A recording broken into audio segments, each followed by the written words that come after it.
fellow classmates, fellow student leaders have been amazing and wonderful and have received both doses. So it's been really great to see, everyone so willing to get the vaccine. I think the only hesitancy at the moment might be, what the side effects may be, but as a community, we've been doing a great job. Well, Fran and I have talked to a lot of students and others who have gotten their vaccine. And one of the things that we find is that what really influences people is their family members as well as their friends. Right. And so, what you and others are doing on the campus at UT is very important. So thank you. Thank you so much. Keep that up. And we appreciate you being with us here. What's your major? I'm a bioengineering major. I'm a pre-med concentration with minors in chemistry and psychology. It's great. Good luck. Thank you so much. Thanks for joining us. We really, really appreciate it. Thank you. We had also the occasion, as Fran and I were walking around talking to people, to meet Dr. Susan Batten, who is an associate professor in the College of Nursing here at UT. She's been working with a number of clinics, and she was telling us what she was doing. And frankly, I was intrigued by some of the work that she and her team have been doing. Doctor, tell us a little bit about how you're trying to really take the vaccine out to the community and reach people who might not have been reached any other way. Through UT student organization and its community care clinic, which is a free clinic for the public, we've been going to schools. We go to Escuela Smart School on the south side of town. It's predominantly Hispanic. It's in the evening. It's convenient. We have a African-American church over near the museum, Tabernacle. We go there on Tuesday evenings. Monday evenings, we're on the street, and that's probably the one that I get the most fun. We have a free clinic on the street. We've been doing this for about 10 years. On the street? On the street, sir, in a parking lot. And with one big parking lot light, we take some lighting with us. And we have people in the community that are homeless and multi-home, different situations come and get their vaccine from us. And they're so happy. And I'm real happy because we had a 90% return rate. We did Moderna. We did the second dose this past Monday at 90%. I thought that was braggable. People came back. People came back. So we're doing vaccine on the street. And then on Thursday at Community Care Clinic, which is an ongoing community care free clinic site, we've been doing vaccine there for about 6 weeks now. So it's student driven. Some of the faculty are fortunate to be kind of the guides, but the supports for the students. So we're there. We can't do it alone. We have an army. We've worked with Lucas County. We've worked with Wood County, getting out because this is something we all share. And a lot of the students share the thought, the obligation, we can do something about this. They're not ready to be in the lab yet. They're not ready for practice. They're still in school, but they know they can make a difference and they can legally give with supervision vaccine, and they love it. Well, that is just great. After you told me that, I wanted you really to share that with everybody in the state, because I know other communities are doing things like that, but this is one of the neatest things I've heard. And it's what we have to do if we're going to reach people, and we have to reach them where they are, and that's what you're doing. So thank you, and thank all the students who are working with you, and it's just a great thing. I think we've done probably close to 40,000 immunizations totally. Really? That's a lot of work, and I'm indebted to the students. They're wonderful. Thank you for having me. Thank them too. Okay. We appreciate it. Thank you very much. Well, we're certainly enjoying our visit here at UT. It was good to see a former member of the DeWine team when I was in the United States Congress. Diane Miller worked with me at that time. She has been at UT now for 14 years. She's the Chief of Staff and Associate Vice President for Government Relations here at the University of Toledo. So Diane, it's good to see you, and thank you for all the great work that you're doing as well. You may have noticed I have a UT tie on. I'm wearing that today, obviously, because I'm here, but it's not only to recognize the university, but also the Wear Blue campaign, which took place yesterday. Wear Blue is a statewide awareness campaign that takes place on the second Wednesday of every April. to raise awareness about child abuse. Last year, there were over 18,000 confirmed reports of child abuse and neglect reported in Ohio. But we also know that in all likelihood, there were many cases of child abuse that were not caught last year when kids were not in school. Our teachers many times are the ones who will report the child abuse, something they observe in school. So again, this is something that we need to remember. If you see signs of child abuse, please report it. Thank you. Also, April is Child Abuse Prevention Month. So this is the month, and if you suspect a child is being abused or neglected, again, please report it. Eric, let's go to today's data. And so as we'll see, cases still up above 2,000, certainly not where we want to see them. They have gone up significantly in the last few weeks, so at a high level. Our hospitalizations were above, significantly above the 21-day average, and the same way with ICU admissions. Let's take a look at the next one, Eric. So our data just out yesterday, 49,000. Our Ohioans got their first dose. And one of the things that we've been seeing is more people getting their second dose than their first dose in the last week, just where we are in this vaccination process. But close to 50,000. We're now at 36.4% of Ohioans, and 4.25 million Ohioans have received their first dose. Interesting, when we break it down by age, we'll see that the older ages are still creeping up slowly, but they're still moving up, and we're starting to see, of course, some movement in the younger ages as well. If you look at what's going on in the college campuses, is certainly driving this youngest age group up. So we thank all our colleges who are doing that work. Eric, let's look at the next one.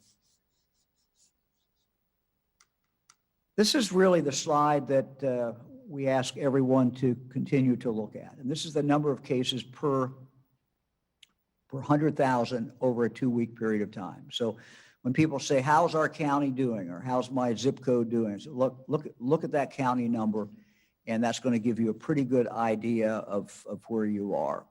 Let's look at the top 20 there, Eric.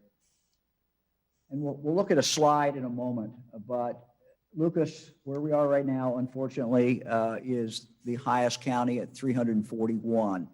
What that means is that's about 3.5 times what the CDC says is a high incidence. So we've got the situation in Lucas County, as we have, frankly, across the state, where we're vaccinating more people. Well over a third now, the population of Ohio has been vaccinated. We're eliminating them as being carriers or being able to get it. But at the same time, this variant is rising up. And we know that being Toledo, right on the border with Michigan, is certainly seeing some of the effects of what is going on with our neighbors to the north. So you start with Lucas County, Hancock County, Summit County, Cuyahoga County, Sandusky, Erie, Madison, Wood, and on down. Eric, let's look at the next slide. I asked our team to put the top 11 counties, the counties that have the highest rate of incidence of COVID for the last 2 weeks. These are not historical numbers. These are last 2 weeks. And you can see a trend. We've got a couple different ones down here, different parts of the state. We've got Clark and Madison right together down in Fran in my area of the state. But we've got Jefferson County where we were a few days ago. But the majority of these high incidence counties are right along the northern part. So while we're seeing increase in cases in most counties in Ohio, where we're seeing the most, of course, is in the northern part of the state. And this is the variant that Dr. will give us, Bruce will give us a comment about in just a few minutes. Eric, let's go to the next one. This is the number of cases. This is the statewide average. So we're at the statewide average right now. And you can see this, unfortunately, has continued to go up. It was, at one point it was over 700, went way down. We were down, I think, as low as 135, something about in that area. And we had hoped it would continue to go down and get to the 50, where we had set the mark, where if it got to 50, we would take off all the health orders. Unfortunately, because of this variant, it is moving up and is now at 200.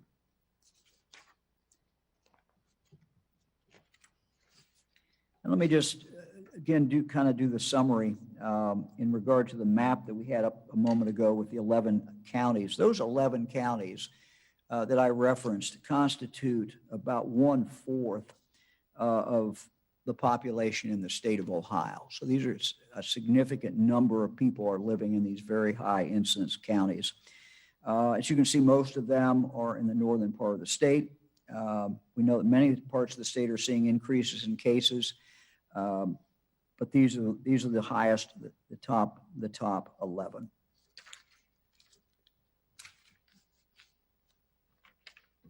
The original color maps that we have been using, those are still available to look at. The big change this week was Franklin County. It went to purple, and I don't want to downplay that, but I do want to put it in perspective, and then Dr. Vanderhoff will put it in perspective as well. I would again emphasize that the thing really to look at is cases per 100,000. And Franklin County is high, but there are other counties that are certainly higher than Franklin. Franklin has gone to purple because healthcare utilization has started to increase over all the different 7 settings. Emergency visits, those are emergency visits that are up. Outpatient visits, hospital admissions for COVID, those are all up. If you compare that with Lucas County, other counties such as Lucas County are experiencing increases in 1 or 2 of these settings, but not as many as we're seeing in Franklin County. The increase in Franklin County's healthcare use is moving it to purple this week. However, there continues to be high rates of spread in other counties, which ultimately could lead to more use of healthcare in the coming weeks. Let's look at hospitalization numbers. Again, our hospitalization numbers have been going down for some time. They have now been going up for a while. And this is just the last few days, but you'll see now we're back up. We're up to 1305. So not a direction. It's a lagging indicator, not a direction that we want to be going. Let me now check in with Toledo Lucas County Health Department Commissioner, Dr. Eric Skoginski. He and his team have been working exceedingly hard. We just really, Doctor, appreciate all your good work, and maybe just kind of tell us some of the things that you're doing in Lucas County. You've got Michigan right there. There's obviously some of this is coming down into Northwest Ohio, certainly coming down into Lucas County, but kind of give us a report and tell us a little bit about what you're seeing here and maybe some of the kind of unique things that you're doing here in Lucas County to reach more people. Governor, thank you for those kind words. And yes, we have been working hard, but when you say I or we at the health department, it really is a partnership throughout this entire community to be able to respond the way we have. If it wasn't for our elected officials and the guidance that they've been able to give us, as well as our medical partners and so many other stakeholders that have teamed up, especially University of Toledo here, just really quick, early on, they helped us out with contact tracing and then went to testing and now vaccination. So this is what we do here in Lucas County. We act as a team, we are resilient, and we respond when needed, and we have been doing that. Responding wise, Governor, I'm very happy with the amount of vaccinations we've been able to give. Of course, it's nowhere near the 70%, but we're around 35%.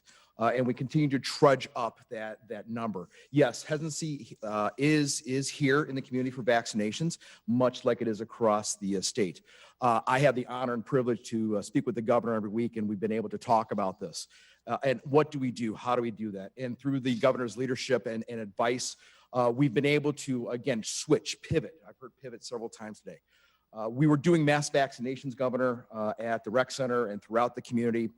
But as you know, we've had to pivot, and now I term this phase 2.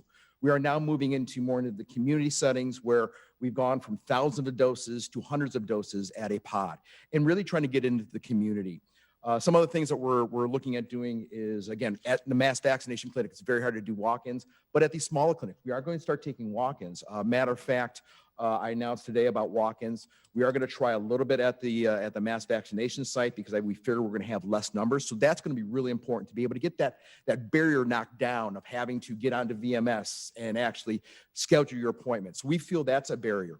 The other barrier, of course, is, like I said, is getting into the community, which is so important.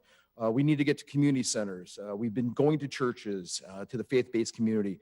We've been setting up these one-off pods, but now it's time to increase that. Locally, at our health department, we have not opened the doors to vaccinations, but now we're going to be taking walk-ins Monday through Friday. Other areas inside of the community are also going to be doing the same thing.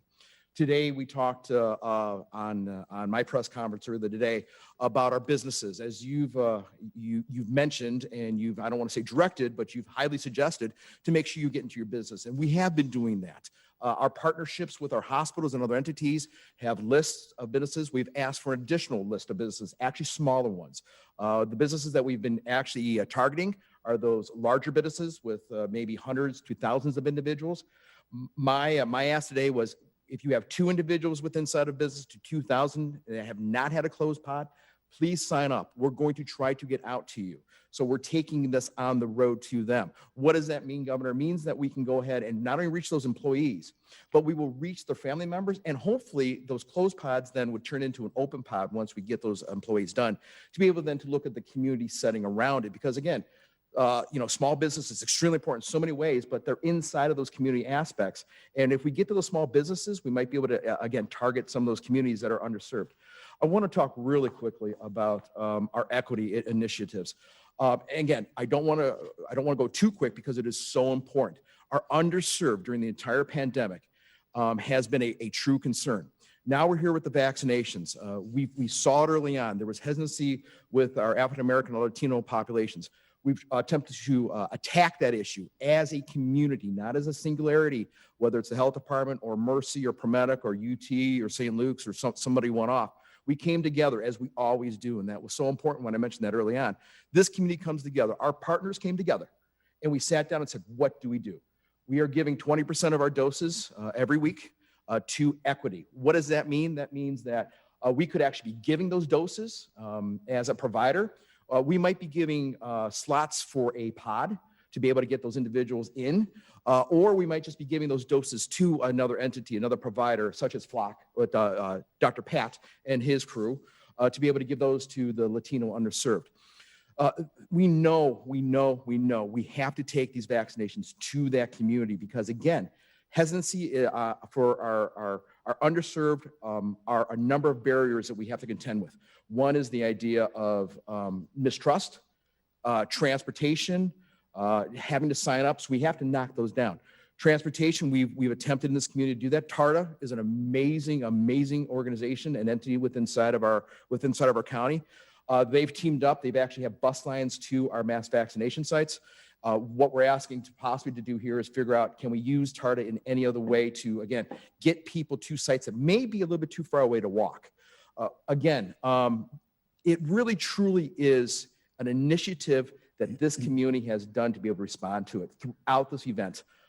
I do believe, again, I still, as I've told the community, I still believe by August, we will definitely see another side of this. Unfortunately, with the variants, Governor, I am concerned for our community. Our border, you talked about that. I have been watching the border, of course, but the problem is we share it. This does not stop at the border. COVID does not stop. It knows no border, knows no map on a line. We share people back and forth, whether it's play or work. The adage of getting individuals vaccinated from Michigan, I know early on when this started, there was some real concern that we were utilizing our vaccines for those Michigan residents. As we look back, hindsight's 2020, I'm glad we did that. The reason being is now I know that we have an increased number of vaccinated individuals in the Michigan side, as well as the Ohio side. So when we do share people back and forth, I have a little bit more trust that virus may have that dam or that wall that we want to create. Governor, again, I think you need to know that your leadership has really helped us in the endeavor here in Lucas County, but throughout the state. But it really does go back to the people of this community and what they've been able to do. So, Doctor, the community's done great. I mean, people have come together. This has been phenomenally successful, and it's not over. No, We got more no, work to no. do, but it's, I think you can be very proud, and I think everyone in Lucas County can be very proud of all the things that they have done. It just does take a whole community coming together. So to recap real Yes. quick, we've got 60, there's 60 separate locations in Lucas, just in Lucas County alone, not talking about the outlying counties, where people can go. You're taking walk-ins now where? Well, we are going to be taking walk-ins at the rec center starting tomorrow and Saturday because Okay. we're going to start slow. We'll be starting Monday at the health department. And then as we feel comfortable with what we're doing, we'll be opening that up even wider. I would expect within the next 2 weeks, probably almost every Okay. pod, point of dispensing site, clinic that we have will be some form of walk-up. I've cautioned the community though, when we do have walk-ups, you're not going to be able to, again, have that 30-minute time frame of walking And- through our pod. It probably will be extended a little bit. And I assume, Doctor, that you, for people who want to sign up, want to make sure they don't have very long wait, get in fast, you've got openings. We definitely have openings, and I know the question about supply of vaccine. There is no concern. I think in Lucas County or in the state of supply of vaccine, so there's no concern there.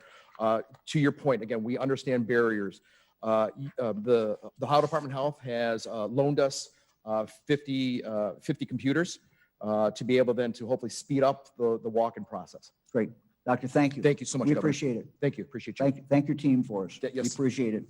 I'm going to ask Dr. Vanderhoff to give us an update on Johnson & Johnson. Doctor? Thank you very much, Governor. Of course, there have been a number of developments over the course of the past 48 hours. I think we all recall that on Tuesday, the U.S. Food and Drug Administration, along with the Centers for Disease Control, recommended a pause in the use of the Johnson & Johnson vaccine to allow for a period of further study following some rare reports of an unusual blood clotting condition in 6 people in the United States following the reception of the Johnson & Johnson vaccine. Now, the CDC's Advisory Committee on Immunization Practices, the ACIP, met yesterday to further review these cases and then to assess their potential significance. Following that review, we know that among the approximately 6.8 million Johnson & Johnson vaccine recipients in the US, 6 had reported a rare blood clot called a cerebral venous sinus thrombosis, seen with the unusual feature of low levels of blood platelets. Doctors call that thrombocytopenia. This combination of conditions is very rare. All 6 cases occurred in women ranging in age from 18 to 48. Their symptoms occurred 6 to 13 days after vaccination. Unfortunately, one of the cases was fatal. After a robust afternoon discussion, the panel decided they needed more time to assess the data and to allow more time for other potential cases of this rare syndrome to be reported through VAERS. Now, what does this mean for people who have received the Johnson & Johnson vaccine? Well, according to the CDC, after a month out from having received the vaccine, a person's risk of developing this condition is extremely low. They advise that if you received the J&J vaccine within the last 3 weeks and you develop a very severe headache, abdominal pain, leg pain, or shortness of breath, that you seek medical attention. Now, medical providers also need to be aware that the recommended treatment of this specific type of blood clot is different from our typical treatment, specifically because this condition appears to have much in common with a medical condition that physicians will recognize called heparin-induced thrombocytopenia. The medication heparin, which we normally would use, could be dangerous, and alternative treatments need to be given. So as I've said before, the bottom line is that these cases have been extremely rare, and our nation's vaccine safety systems have responded swiftly, reliably, and transparently. And anybody who watched any portion of the ACIP meeting yesterday knows that it was very transparent.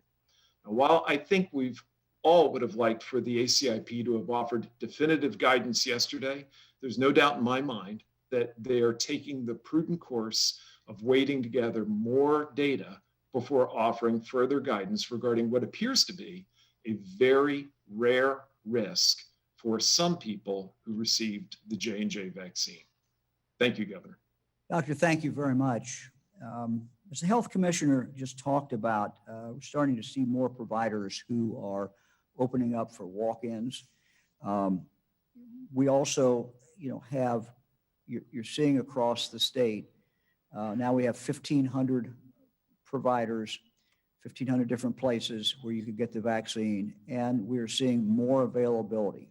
That's a natural consequence of 35% of us already being vaccinated and still dosage coming into the state of Ohio. So we would just encourage everyone, if they have had trouble getting the vaccine before, now is the time to get in there, either go online, make a phone call, or if they rather just walk up, they can do that. Those are opportunities. Just to give you an example, Summit County walk-in appointments are now available at the Summit County Max vaccination site at the fairgrounds. Franklin County health officials told us just this morning they have appointments available next week. They're also taking walk-ups. Hamilton County public health officials at their clinic at the Board of Elections were setting aside a portion of their doses for walk-up patients as well. We are also, as we've said, in a really a different phase of this. And so we're asking our health departments and other providers to work with businesses to go into their places of business and help vaccinate. We're seeing that in high schools, and we're seeing that, of course, in colleges as well. This is all just very important if we're going to continue to get shots in arms and push this virus down. Let me talk for a moment about the Wolstein mass vaccination site. Give you a little update. We are partnering with FEMA and Metro Health to offer first doses of the Pfizer vaccine beginning tomorrow at a Wolstein Center satellite clinic, Northfield Road in Maple Heights. So this is in Maple Heights. They will also be a great opportunity for parents who are looking for locations outside of school to get their kids vaccinated. The Maple Heights Clinic is open to anyone 16 years of age and older and will operate Friday and Saturday from 7 a.m. until 6 p.m. There are many appointments available right now. To schedule an appointment there or other places, go to gettheshot.coronavirus.ohio.gov and type in, if you want to go to Maple Heights, type in Maple Heights in the search bar to see available appointments. You can also call 833-427-5634. That's 833-427-5634. The Ohio Department of Health's call center will help you as well.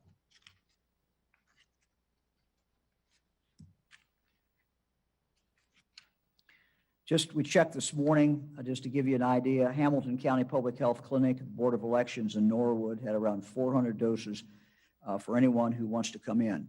The clinic is open today until 5 p.m. The Regional Mass Vaccination Clinic in Summit County has some open slots for the coming days, also accepting walk-ins. Mass Vaccination Clinic in Franklin County, 1,200 appointments open for next week. So opportunities for people to sign up. We'll go now to the Lieutenant Governor. John? Thank you, Governor. It's good to see you up in Toledo today. I know that I've been talking a lot about the economic recovery and the workforce aspect of it. As unemployment rates drop, as employers are talking about recovery but having a difficult time finding employees, we're asking employers today to look at a pool of talented employees that perhaps they've overlooked in the past. And we're unveiling our opportunities for Ohioans with disabilities inclusive employer toolkit. And you can find out more information on that at ood.ohio.gov/inclusive employer toolkit. And this is our state agency, OOD is, to help Ohioans with disabilities get and keep jobs through vocational rehabilitation services. To put this in some perspective, there are currently in our census data, it shows that there are 1.6 million Ohioans with a disability, and nearly 860,000 of those are of working age. And there can be a variety of disabilities that an individual has, but most of them can work and want to work and are looking for great opportunities and matches. And so we're announcing the launch of this employer toolkit today to help employers recruit, hire, and retain employees with disabilities, and to create an inclusive workplace for them. This is a great tool. I know every business that I've talked with that's really engaged at hiring Ohioans with disabilities has talked to me about what a great experience it has been for them, how it's improved the morale of everybody in the workplace. The toolkit, though, specifically includes building a business case for this, and how your company can benefit from hiring people with disabilities, making sure your workplace is inclusive for everyone, which oftentimes includes some understanding, education, and awareness, recruiting, hiring, and supporting employees, and how to support them so that they're successful, workplace accommodations, and how you can make small changes that help create the flexibility that you need to making these relationships work. And all of this is at no cost to the employer. We invite you to check out this toolkit. As I mentioned, I want to repeat, ood.ohio.gov/inclusive employer toolkit. And this is a great way to match potential employees who want jobs, help those employers who need a workforce, and help build a better team, build a better workforce team in this state, getting more people in the game in ways that benefit everybody. We encourage employers to take advantage of this opportunity. Back to you, Governor. Lieutenant Governor, thank you very much. We're ready for questions. Governor, first question is online today, and it's from Marty Schladen at the Ohio Capitol Journal. Good afternoon, Governor. Afternoon. Hi, Marty. With the variant raging out of control in Michigan, and it looks like it's, becoming more of a problem in Ohio, do you think it makes sense for Governor Whitmer and eventually you perhaps to reimpose some of the restrictions that we had, like curfews, just to buy time to get more shots and more arms? Well, I'm not going to talk about Michigan. No one knows more than the governor of Michigan, so I'm not going to get into Michigan. As far as Ohio, we have to stay on defense, which means we have to wear the mask. Ohioans have done a great job. I checked the numbers this morning. As of last night, we're still at 94.5% mask compliance on an average in retail establishments in Ohio. Ohioans have done a phenomenal job for a number of months. That makes a difference. We just have to do this a little longer. Where we can take this really on offense is through the vaccine. We're over 35% of the population in the state of Ohio has now been vaccinated. We just have to keep going. And the efforts that you heard a moment ago from the health professionals who are going out into communities, who are literally seeking people out to give them the opportunity to get a vaccine. They are doing the Lord's work. They are doing the most important work that's being done in the state. And that is to give people the opportunity to protect themselves with this shot. And every time someone protects themselves with this shot, they are protecting the rest of us, because it is going to slow this virus down. I hesitate to think where we would be in Ohio if we had not vaccinated, if we didn't have the vaccine and had not already eliminated 35% of the people in the state from being able to have it or to carry it. Look, I'm not an epidemiologist. I certainly talk to a lot of them, but we're behind Michigan in the sense of where this variant is. But we have the variant. It is very much alive and multiplying and moving in Ohio. So it is a race. And what we have to do, we got to stay with basics. We gotta keep the mask on. We gotta keep some distance. We gotta be careful.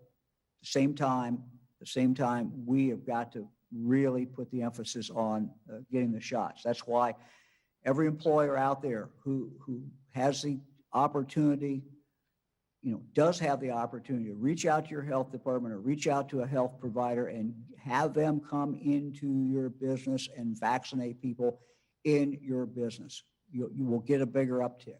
What UT is doing, had a message from the president of Miami University. They're kicking back in on the vaccine, and other universities around the state, what they're doing in reaching students who might have gone back home after they got out of school in May, and may have been a while before they get the vaccine. Getting that vaccine now, that's very important. So all these things coming together, we are in a battle, and we got to win. But the way we do it is the mask and to keep vaccinating people in the state of Ohio.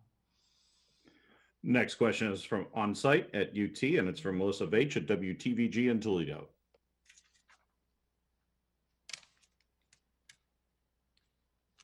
Good afternoon. Good afternoon, Governor. It's good to have you in Afternoon. Northwest Hey, Ohio. Good to be here. Thank Good you. to see you. We were all excited when you got on television and said when we get down to 50 cases per 100,000, we'd be able to get back to normal. And it seems like we're moving in the wrong direction. Is there going to be maybe some moderation on that, or some middle ground here? What do you have to say to everybody as we move forward? Our ticket to freedom is the vaccine. And our ticket to a good summer is the vaccine. Our ticket to a good spring is the vaccine. It's our ticket out. It's our ticket out of what we are in now. And that really is where we have to concentrate on now. I've been asked, do you still think, Mike, these viruses coming up and we've got the variant now, and do you really think we're going to have a good summer? And the answer is yes, I do think we're going to have a good summer. We just have to continue to execute. And the execution is wearing the mask, but we got to keep pushing the vaccine out. The first third of our population has now been vaccinated. Now we're doing well with people over 65. And if you look at those numbers every single day, as I do, they're starting to fill in with the younger population. We just have to keep going. So we know how to get out of this. This is not 5 months ago, 4 months ago. We know how to get out of this, and we have the tool to get out of it. We just have to use the tool, and we got to use it every day, and that is vaccinate people. Next question is online from Chelsea Sick at WKEF in Dayton. Hi there, Governor DeWine. I talked to the Ohio Restaurant Association today, who said there is a shortage of people returning to service industry jobs. I talked to several restaurants who say business is picking up, which they're thankful for, but they're short-staffed and people aren't applying. What do you think is causing this? One business owner I talked to worries it's the amount of people on unemployment.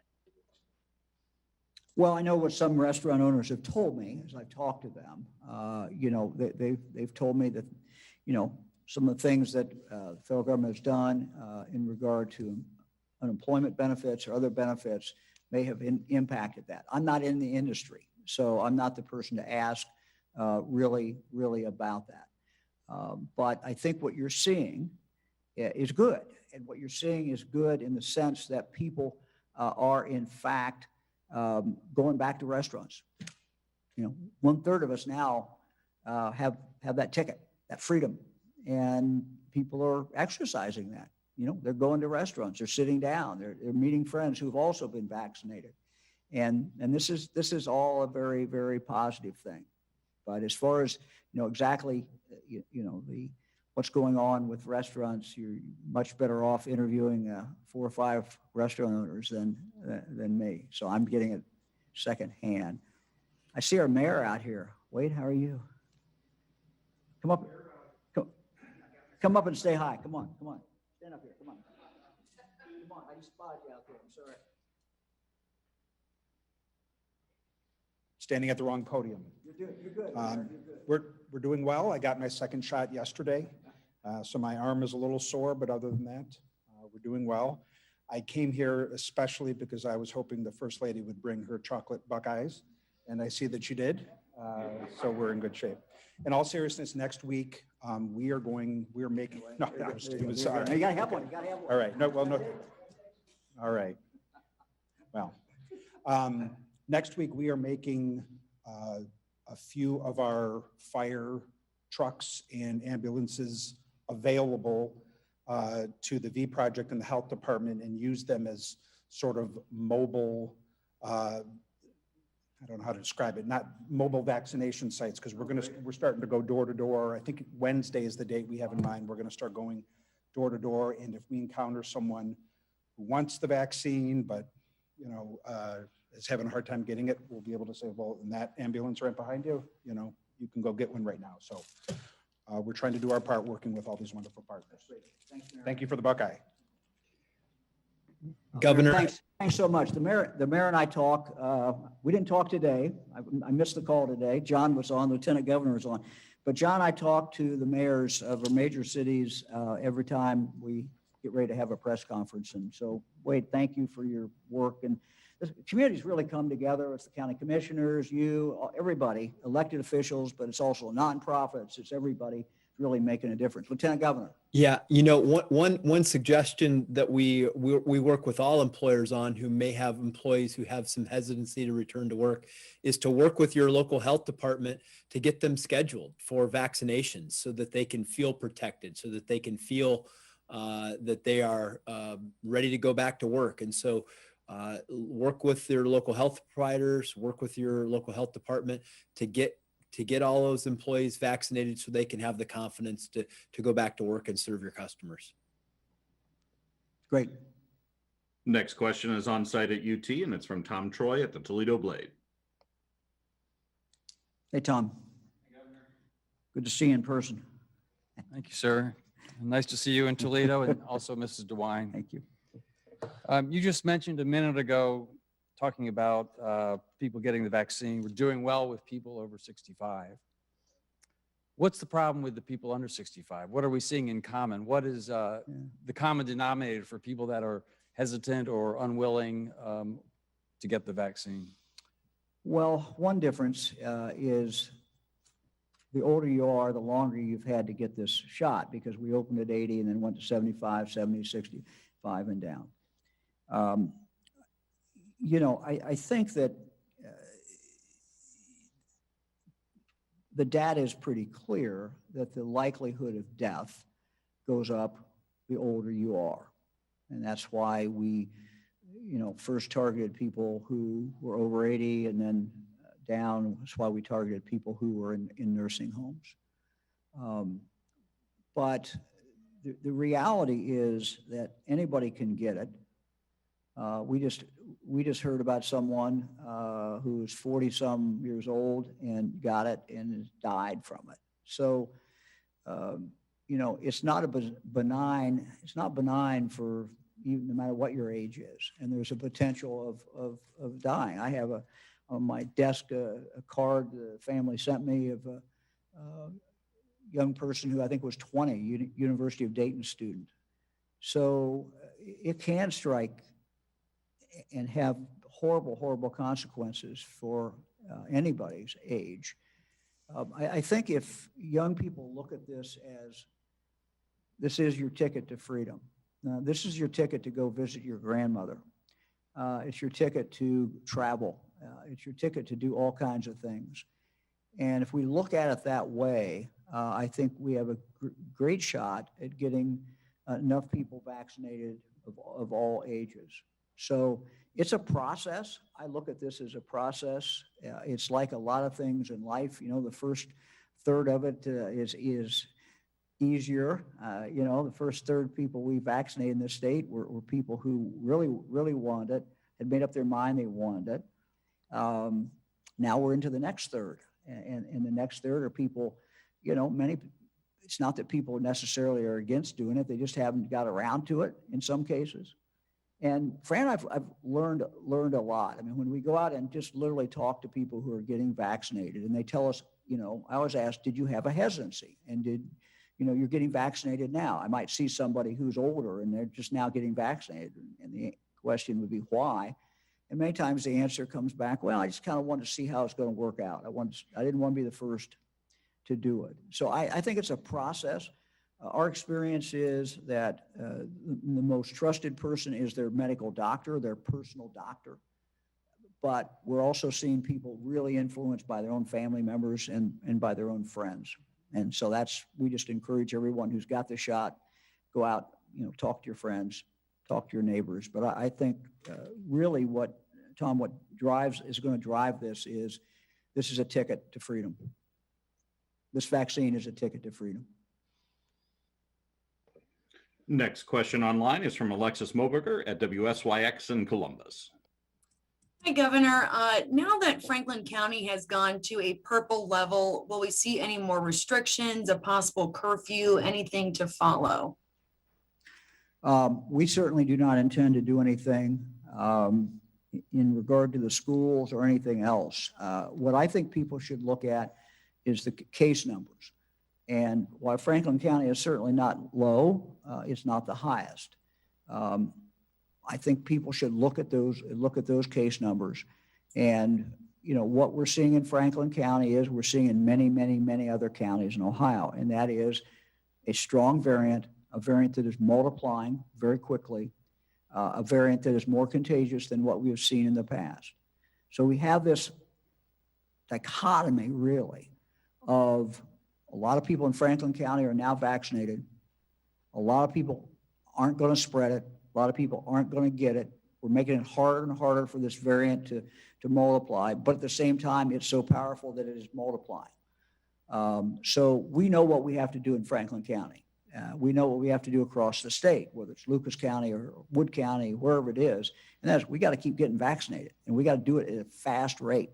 And so, God bless all the healthcare workers and all the volunteers and all the people who are literally taking this vaccine to people. This is precious. It saves lives, and it's how we get out of this. Governor, if I could add one thing to that, I know when I looked at the numbers this morning, I saw Franklin County had gone purple. It made me grateful that we made the decision way back when to vaccinate all the teachers and the school personnel, because we protected them, and now there doesn't need to be a change of strategy there, because those the people that work there are protected, and it can be managed because of that. Yeah, and I would just say, if you have a child who's 16 or over, time to get the child vaccinated. It's really time to do it. We're trying to make it available in schools in some places, but there's slots out there, and all you have to do is find the Pfizer. If you find somebody that's got the Pfizer, and there's a lot of Pfizer out there, and there are a lot of openings of places that have Pfizer, get your son, get your daughter in, get them vaccinated. John and I talked the other day to athletic directors as well as superintendents. And, for an athlete who wants to have a season, whether it's a spring season of track and field, or it's baseball or whatever it is, or fall season, this is the way to have that full season. Next question is on site at UT from Jeff Smith at WTOL in Toledo. Hey, Jeff.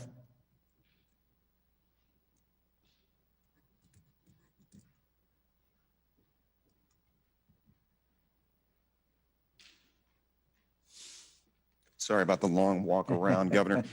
Welcome. Thank you so much for being here today and taking our questions. I wanted to kind of make this personal, but also address a little bit back to what Melissa was asking about the 50 per 100,000. I've got a daughter who's got an autoimmune deficiency. And when we go to the hospital, we continually look for hope, right? And when we get some, we mark it on the calendar. We say, that's the day. That's when we're going to get out of this. We're going to have a little bit better fight against this. Do you regret putting that number out there that some have called unattainable? Because 50 per 100,000, since you mentioned that at the beginning of March, just seems unreachable. It didn't seem unreachable, though, when it was going down every day. And we were looking at that and trying to, if you remember, we were all trying to project, hey, if we stay at this rate, we're going to be able to knock this down. But I'm going to let Dr. Vanderhoff answer the question, because the question is, that's unattainable. And I will say, no, it's not unattainable, certainly. And it's not unattainable because we have the shots, we have the vaccine. And at some point, that weight of that vaccinations will overtake this virus that is moving upward. When that is, I can't tell you. Dr. Vanderhoff. Governor, I think you answered it very, very well. And as we're thinking about, all right, what might be that beacon of hope? What might be that thing that we can focus on as an indication that we're getting there? I think the governor also pointed in that direction, and it's vaccination. Vaccination, as he said, is our path out. It is our ticket to freedom from this pandemic and this virus. So as we watch those vaccination numbers rise, and now today we see first vaccinations, and it looked to me like 35, 36% of arms. That's very encouraging. That's very impressive.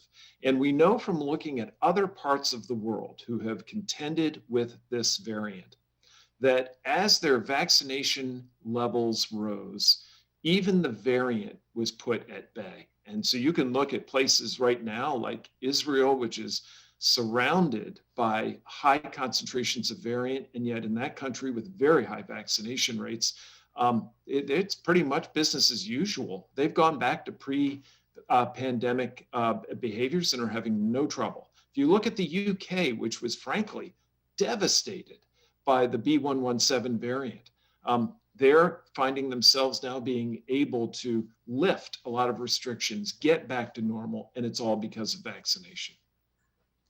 We have hope, and the hope is the vaccine. Imagine if we did not have the vaccine, what would we be saying today? And anybody would say, well, what's the hope? And we would have to, I don't know what our answer would be, but we have hope, and the hope is the vaccine. And it's a very, very effective vaccine. It works. We just got to keep punching away at this. Next question online is from Joe Ingles at Ohio Public Radio and Television. Hello, Governor. Hey, Joe. Hi, I wanted to ask you, today in the Wall Street Journal, there was a story about people who are getting breakthrough cases of COVID. That meaning that they've had the vaccine and yet they still get COVID that even requires hospitalization. Is Ohio tracking breakthrough cases of COVID? If you aren't, why not? If you are, do you think that that will lead people to believe that they should get the vaccine? What do you expect to come of that? Well, let me give you what the numbers are.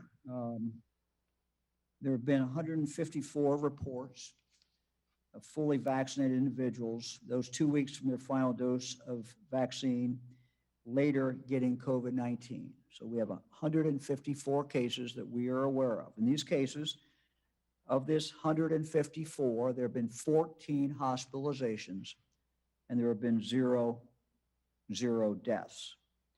The age range of that group has been from 19 to 98. The median age has been 62. Dr. Vanderhoff, you have anything to add to that? Yes, Governor. So if we look at those numbers, they should be incredibly encouraging to us. 154 is less than 1%.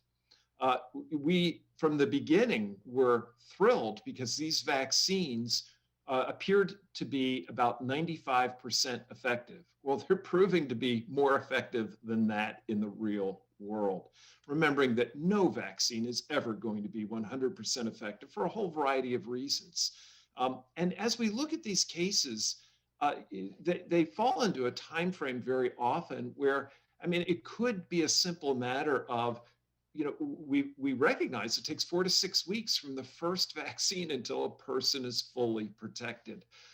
So you wrap this all up, and as a vaccine recipient or as someone who is thinking about getting the vaccine, I think you have to look at this and say, these vaccines are just impressive.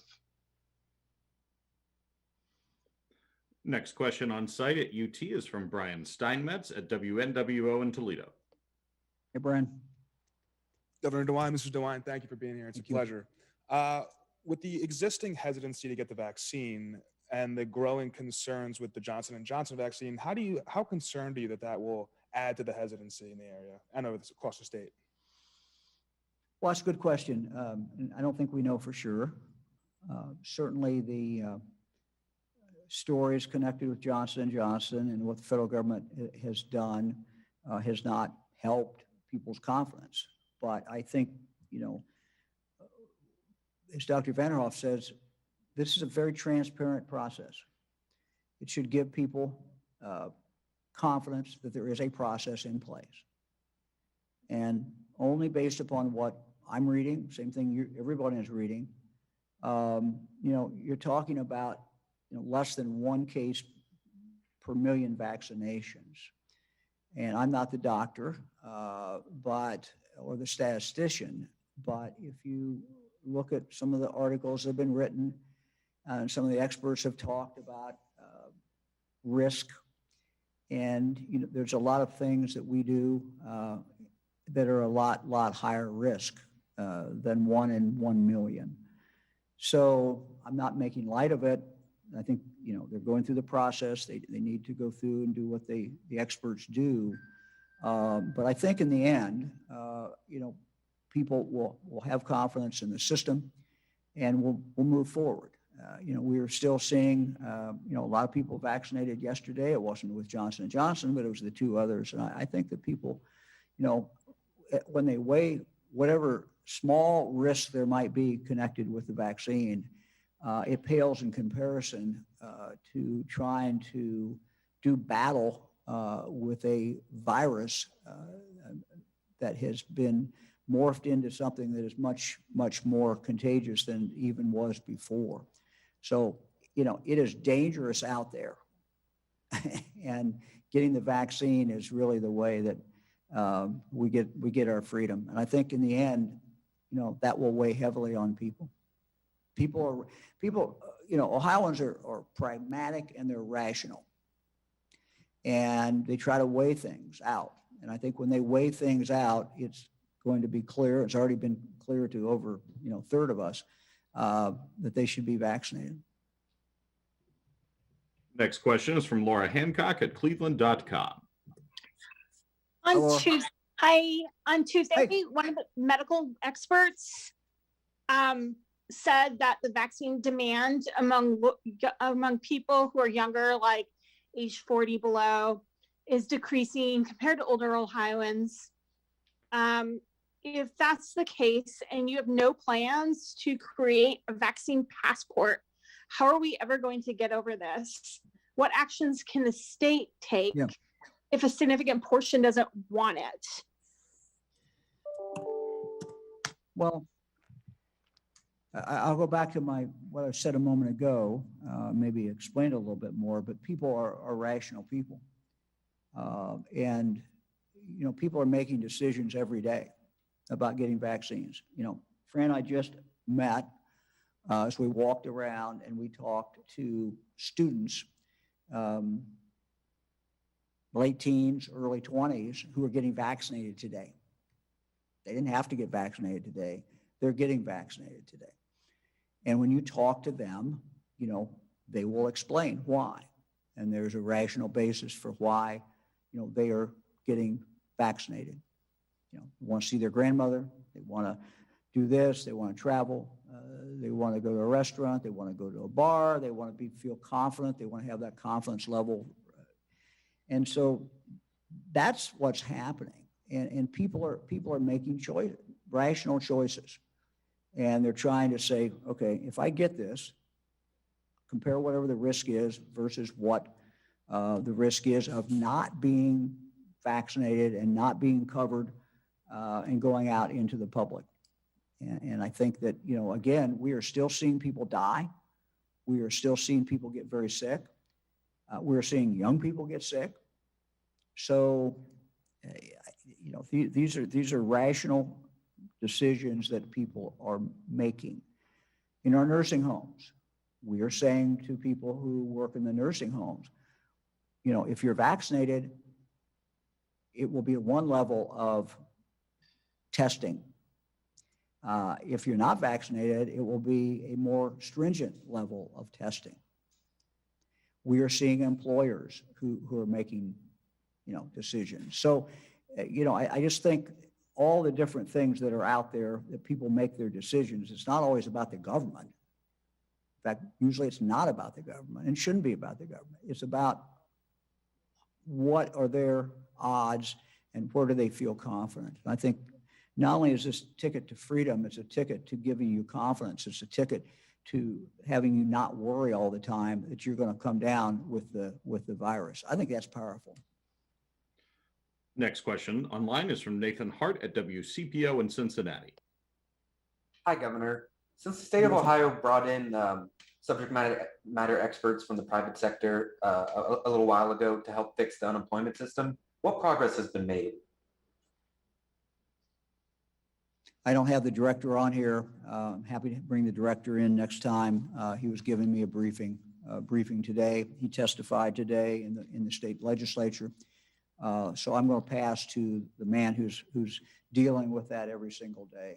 I mean, one certain big thing that was done is basically the door was closed, you know, to dramatically slow down the amount of hacking that was going on, to slow down the amount of fraud that was going on. And that certainly is one thing. I get updates from this group. These are people primarily from the private sector who we brought in, and they're doing a very good job. We made a contract, Google, in regard to how you sort out data, and basically the way they explained it to this layperson, non-tech person, is that you can go through and you can figure out very quickly with big data what cases are likely to have fraud in them and which are not. And then you take the ones that are not most likely, and then you try to process them and get that money out to the residents of Ohio who are just the victims of the fact that there's other people that are trying to scam the system, people who live all over the world that are trying to scam the system. So those are certainly some of the things that have been done, but the Director Damschroeder, our acting director, certainly can give you a much fuller account of that. Next question online is from Alex Ebert at Bloomberg. Thanks for holding this, Governor. You had previously stated that the J&J vaccine was going to be used to help vaccinate students at universities across the state. How has the pause here impacted what the state is having to do in terms of reaching out to those students when they go home over summer break, or shift resources across the state to get young people vaccinated? Thanks. Yeah, I think good question. I think one of the things, for just as an example, that UT is doing, and I know some other schools are doing this too. They're trying to sort out, frankly, their students. Ohio State, I believe, was doing this. Their students who live close versus their students who live a long way away, and trying to, with a two-shot regimen, trying to get the ones who live far away or further away, get them first shot and then the second shot while they're still on campus. For those who live close, and still try to get that first shot while they're on campus, but maybe a week later, and then they will have to come back to get that second shot. And look, we encourage every student, everybody who gets the first shot to get the second shot. That's the protocol. That's what people should do. We encourage them to do that. We also know for those who, for whatever reason, it doesn't happen, they don't get it done when they should, that first shot is still pretty powerful. So, schools are adjusting. We have adjusted some schools that were, had the J&J. We've been able to move over some Moderna in some cases, or Pfizer in other cases. So there's been a lot of shifting around, in this past week. And then just while I'm thinking of it, we made a significant decision. Every week's a different stage. And so one of the things that we are doing this week,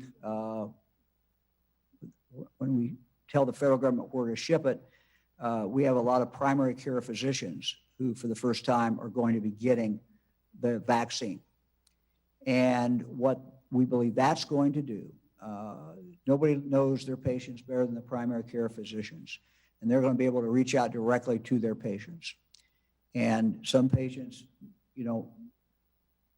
may only trust that primary care physician. But when that primary care physician reaches out to them, they may be much more likely to get the vaccine than if they had to go to a mass vaccination site or if they had to go someplace that they're not familiar with going. So we believe going to these primary care physicians at this point, most of them are not receiving a lot because they cannot process a lot in a week. But we're going to monitor that. We're going to see how that works. But we have a lot of primary care physicians. I don't have the number here, but a lot of them will be getting that vaccine this coming week, beginning Sunday, Monday. And we think that is another thing that we can do that will help us penetrate, get more people vaccinated. Next question online is from Jesse Balmert at the Cincinnati Enquirer. Hi, Jesse. Hello, Governor. Thanks for the time. My question is, since more Ohioans are getting the vaccine and we know the vaccine is effective against the variants, and you had the number about a high percentage of mask compliance, where do we think this spread is happening? Why are the numbers going in the wrong direction? We'll let Dr. Vanderhoff take that. Doctor? I think this is a very clear indication that these variants, which all of the research and literature has told us are more contagious, are in fact more contagious. And the governor described it pretty well in an earlier set of comments today. When you take a virus that is more contagious and put it into a population, even though you may be doing a good job with things like masking and distancing, the vaccination, the immunity of that population becomes ever more important. Candidly, I and many other physicians and people in the medical field are absolutely confident that were it not for the levels of vaccination that we enjoy today, the variants at the levels we're seeing them across the country, I think would be wreaking absolute havoc. What they are telling us is, and I've said this before, this virus is not going to go away easily. To get it behind us, we have got to get our collective immunity up to where it needs to go. One more thing I'd add is that as we think about the younger populations, while it is certainly true that this virus continues to be more of a threat as we get older, it is not benign. We shared at a previous press conference the cases of MISC, the multi-inflammatory syndrome in children. Now, those numbers are not high numbers, but for the kids who are impacted, it's devastating. We've got the long haulers, and we have instances of people with persistent symptoms of all ages infected by this virus. So vaccine, vaccine, vaccine. Thank you, Doctor. Next question online is from Josh Rutenberg at Spectrum News. Hey, Governor. Hi, Josh. It's a two-part question for you. First, certain people have asked about the 50 cases per 100,000 metric, but just wanted to get definitively, you're not going to move off of that metric, are you? Look, we're going to follow what experts tell us in medicine. And look, we are this close to victory. Now, I don't know how many weeks it is, but 35% of the population vaccinated. Every day we're vaccinating more Ohioans. That's how we get out of this. So no, I'm not going to change that number, but I truly believe that we are going to be able to crowd this virus out. Maybe not totally out, but crowd it down. And it's like I guess I would make the analogy to fire. If it doesn't have fuel, it's not going to spread. And so we've already eliminated 35% of the people who can't be hosts for it, can't spread it. And so you just continue to eliminate more and more people, I truly believe at some point that weight of those numbers of people who have been vaccinated will overcome this raging virus. The second second question question. is I've had some in the community come up to me and ask, when you implemented the curfew, the beginning and end of it was tied to rising hospitalization numbers and hoping that they would go down, but it seems like the mask mandate and other restrictions are tied to this case rate. Why are these restrictions not tied to hospitalizations like the curfew versus the masks or versus the cases?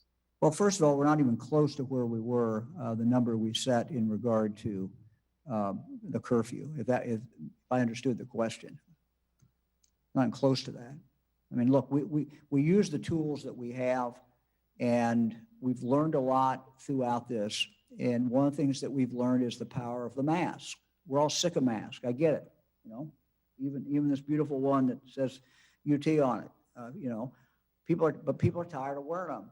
But we know they work, and they know they will protect us. And so what we tried to do with the knowledge that we've achieved over the last year, collectively, the medical community, health people, we've tried to say, okay, what do we do now? People have been doing this for a year. They're tired.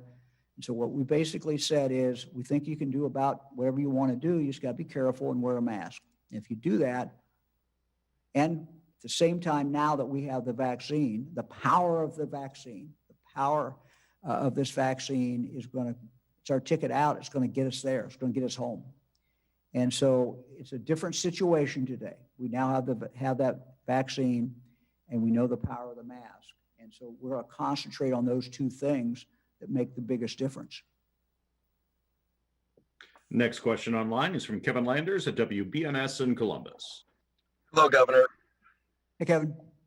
What can the state do to make the vaccine more accessible if that is our ticket out? And what assurances do you have from Pfizer and Moderna about how much more the state will need to meet the demand?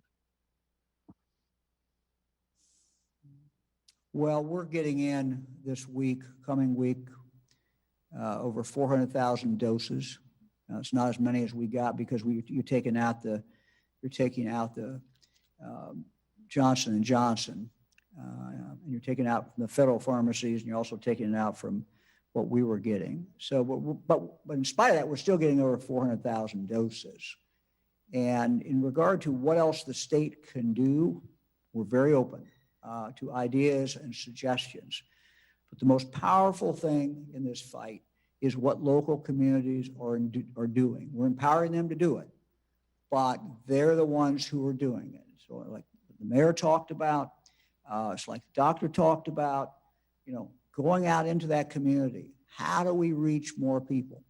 Every day, people in the community thinking, okay, how do we reach people who for whatever reason have not gotten it, have not been able to get it, haven't had the inclination. And, you're seeing us, Kevin, evolve. It was one thing when we had a small amount of vaccine, a lot of demand, goal to get out just as quickly as we can. We've gone to, a lot of sites. We always had a lot of sites. We started with 700 or some sites. Now we're up to 1,500 sites. But the action is in the community. And when a health department or somebody is telling us, hey, if we had more vaccine, we can reach a Hispanic population over here. We can reach this population here. We can reach that population here. Or we can go into schools. We're giving them the vaccine. And we're working very closely with them. So we're listeners because they know their community better. They know how to get it out to the people in their community. Next question online is from Sarah Arthurs at the Findlay Courier. Yes, thank you for doing this, Governor. Someone else had asked this question, I think a week ago, and I just like an update. Are you regularly in contact with Governor Whitmer, and how closely are the states of Ohio and Michigan kind of working together to talk about the variant? I talked to the governor yesterday. We don't talk every day. Sometimes not every week, but we certainly stay in contact. I stay in contact with, the other governors surround us. Yeah. So we stay in touch. And it's, it's as you can imagine, a conversation of what are you doing? And we share ideas. We share ideas of what, one state is doing. And, I don't pretend to have all the ideas, and I'm always anxious to hear what other governors are doing. Next question online is from Dan DeRose at WOIO in Cleveland.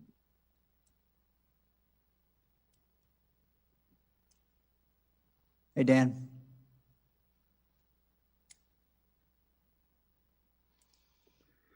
We'll go back to Dan. Next question is from Dustin Ensinger at Gongwer News Service. Hi, Governor. I was wondering if you have any thoughts on the efforts in the General Assembly to move Ohio in the direction of partisan judicial elections, but only for Supreme Court and appellate court races. Yeah, it seems like to me a logical idea. I haven't totally studied it, but it seems to me like a logical idea. Next question is back to Dan DeRose from WOIO in Cleveland. Sorry about that, Governor. How are you today? I'm well, sir. And we're keeping our eye on the Wolstein Center up here and the Johnson & Johnson situation. Is it your understanding when you heard from the White House yesterday and they told you this pause would be days, maybe weeks, is there still a hope that for April 27th that the Johnson & Johnson will be at the Wolstein Center, or are you starting to work on a plan B? Well, we're frankly working on a plan B and a C and a D. And I don't have anything to announce today, but we'll be back when we know something. But yeah, we're looking at the different alternatives, looking to see what we can do if that, what they announced yesterday puts us on a time frame, but the federal government wants to know before that time frame is over which way we want to go. So we're kind of trying to balance that. Next question is from Luis Gill at Ohio Latino Television. Luis. Hello, Governor. Can you hear me? I can hear you well. Thank you. Thank you, Governor. I had a question for for the Lieutenant Governor, but I guess he's missing. Is the First Lady available for a question? I don't know whether he's still with us. Is he? Lieutenant Governor is, so go right ahead. No. I'm available for a question. Lieutenant Governor is not. So. Is the First Lady available for a question? Oh, I'm sorry. I didn't hear. Yes. Are you available?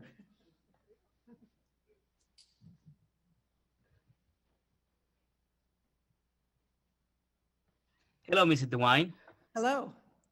My question is, if you have a front seat on this incredible moments that Ohio is living, what are your words of wisdom for your husband as he comes home and he needs a place to rest and recharge? What did you say to him when he comes, and what do you say to him in the morning as he leaves to recharge and go and confront all this virus that's happening and is leading Ohio into places that unknown places? Well, it has been a crazy year. He hasn't left home that much in the past year because we've been together. And so I think, every day we talk together. I get to listen in on a lot of his phone calls with him. And we just talk about things, and I give my ideas, he gives his, and we try to do things. We try to, take walks and see our family and things like that, he has his special dog, Dolly, who keeps him very good company during this time. But I think just being home and having our family around and being able to go outdoors now that it's spring has been really good. And, this is our 34th vaccine site that we've been to. And so going out to each of those sites has also been so important, because he's, like today, he asks every student that he talks to, what did you think about this? How do you feel? And he learns things from all different people. The doctor that spoke to us earlier, when she started telling him what she was doing out in the community, these mobile clinics in parking lots, he said, will you please come on and share with everyone what you're doing? So I think, we're just sort of in this together, and we're working hard. And, being out here, seeing what everyone's doing is really helping us help everybody else. Thank you. Governor, next question is the last question for today, and it belongs to Sean Cudahy of WHIO in Dayton. Hi, Sean. Hi, Governor. I guess finishing a little bit big picture here. You've talked about, the vaccine, wanting to really get people vaccinated quickly, looking at the numbers with COVID right now. So much is open compared to a few months ago, but do you have a projection, just looking at all the different numbers that you have available, on when you think things are going to really start to look even more normal, closer to pre-pandemic level? Is that something that you're assessing? I wish I had a crystal ball. I wish I knew. I've asked epidemiologists, I've asked experts, and no one can pinpoint a day. So I'm not going to be, arrogant enough to think that I can pinpoint a day. But we get closer to that day every day when we're vaccinating thousands and thousands of Ohioans. And those days where I look down, it's 50,000 or 60,000 that I saw were vaccinated the day before, or 70 or 80,000. Those are very good days, because I know we're getting close to being done with this. I know we're getting close to freedom. I know we're getting close to, being able to move on with our lives. So, we've done well in Ohio so far. We've done well in spite of this variant that is spreading, but we just have to stay focused every single day and continue to find different ways to reach people, to be able to vaccinate them. So I'm optimistic, but I can't tell you, when that day is going to come when we, vaccinate enough people to have the job done. So I want to thank everyone. It's been great to be here in Toledo. To close, we want to take a moment to recognize Minority Health Month. Minority Health Month was originally created 1915 by Booker T. Washington, formalized in 2002 by the United States Congress. Today, we know that health disparities in minority communities certainly persist. This year, the National Minority Health Month theme is Vaccine Ready, in recognition of the disproportionate impact of the COVID pandemic on minority communities. Our team reached out to minority healthcare providers from around the state of Ohio to create this 30-second PSA, which we're now going to play. I think that's part of the hesitancy of taking the vaccine, is that people think that it was just developed so quickly without any knowledge. We cut through the red tape and cut a lot of the risk-taking that relates to vaccine development out. So anything that we can do to reduce the severity of your symptoms and to prevent death, we should do it as quickly as possible. And all of these vaccines will do that. The vaccines are safe, tested, and effective. For more information, go to coronavirus.ohio.gov. Well, we want to thank everyone, and again, thanks to the University of Toledo, and we look forward to seeing everyone next week. Thank you very much.